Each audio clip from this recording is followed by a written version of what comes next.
like a flip, bitchy bravado, which I never had before, actually. And lately I feel really macho. You know what I mean? Mm-hmm. Who feels macho? You do. You do. Only 2 people in this room feel macho. 3.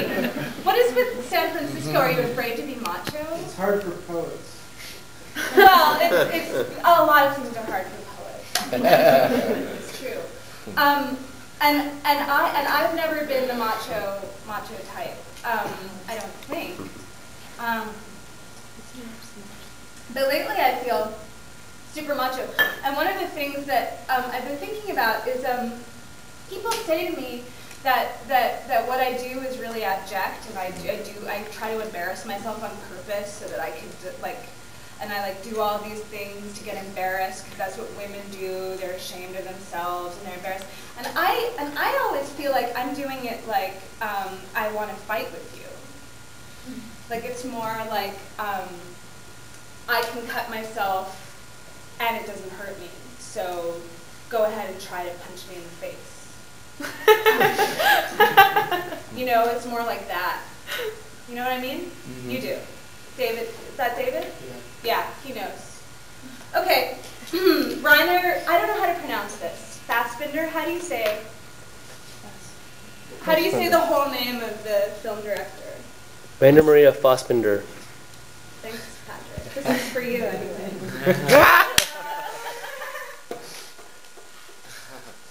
Oh, I am so lazy. All I want to do is look good and write poems. And all I get to do is write poems because my time has not yet come to look good. Sometimes I stand up and sit down thinking about my poems. Truly, they are so excellent that I should be famous, and someday too I should look good enough to stand alongside them. Maybe this will happen someday, but not today. However, even better than this would be the destruction of the system that causes me to fantasize in such an idiotic way.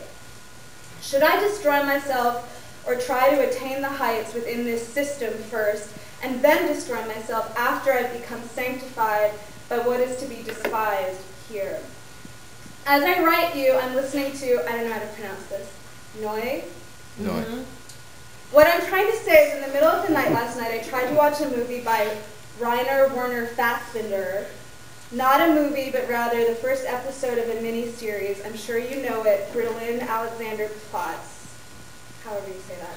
You see, this week I'm taking care of the vegetable garden of 2 dear friends who are real intellectuals. This is for you, Cynthia. The Berlin Alexander Platz DVDs are owned by them. Once, I badly wanted an older man, loutish but refined, and I remember clearly his red mouth saying the word Fassbinder while he held his young son in his arms. Noi is very sexy music. Have you ever listened to it? I learned about Noi very late, like 2 months ago, from a boy I was fucking until last week, though perhaps I will see him again.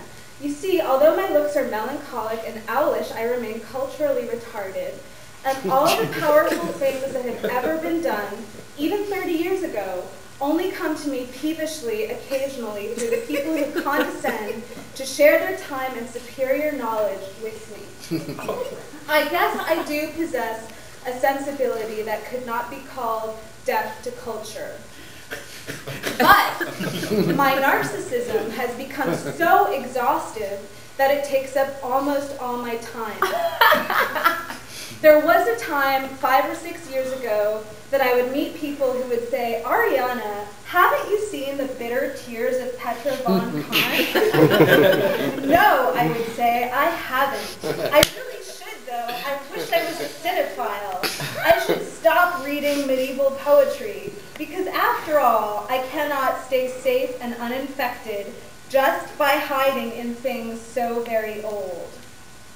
People who watch movies are such dreamers, I would say, and I want to be one, a dreamer, a real dreamer, and feed myself with stronger stuff than the things I feel safe in because nobody living is there.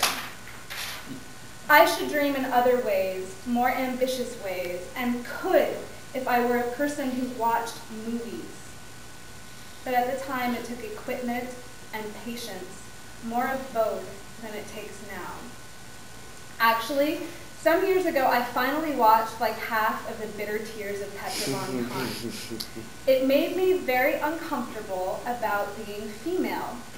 But anyway, last night I tried to watch episode 1 of the revolutionary filmmaker Rainer Werner Fassbinder's Berlin Alexanderplatz, based on the novel by Alfred Dolben, to which, incidentally, my writing has been compared. And 5 times I watched the establishing shot of the man walking along walls in bright sunlight, only to find that when the first words in the episode were spoken, I think by a soldier, the subtitles were not on, and every time I thought I had turned them on, it turned out that they were not on, and I tried again and again, becoming serener and serener as the night wore on, serener because more and more resigned. And I watched the sun fall on the cracks in the man's face as he walked down the street until the moment something in German was said, and then the dread that had woken me up and caused me to want so badly to see a movie slowly ebbed and was replaced with the dread that fills the establishing shot of the film, the man with his face moving in clots of light along walls that moved past different versions of white. Finally, I had to accept that the subtitles were not going to go on, and feeling tormented that I am neither a famous poet nor a woman whose looks resemble the vapidity of her aspirations, my thoughts turned to a man I loved once, a German, whose name was Rainer, and who, when I asked him one night what his middle name was, said, Maria, in the most insulting tone of voice you can imagine. For Rainer knew that I was fanciful, and though to know Fassbinder begged a sophistication different from the one I had then developed as insulation against the cruel and elegant persons of my age, Rilke was something that I knew, and that my breathlessness and overt and beating heart also knew very well. Oh, well. Maybe someday I will learn what it meant in the 70s to be a real revolutionary. These ideas are important to the culturally successful people who maintain that this system must be overthrown, and what I accept as the clearly suicidal mass, which to participate in it means to agree to it, ought not to be accepted. I should simply try to succeed while not accepting, though I hate to try at all.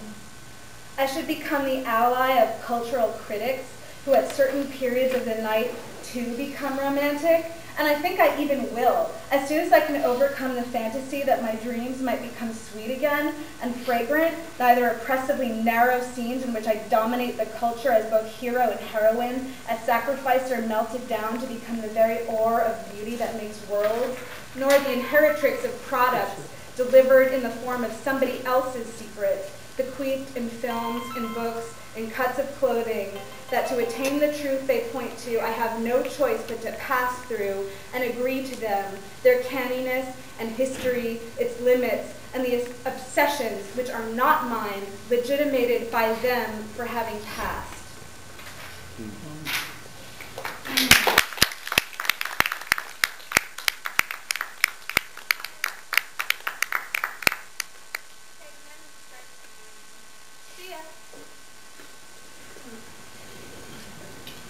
That was sick. All right.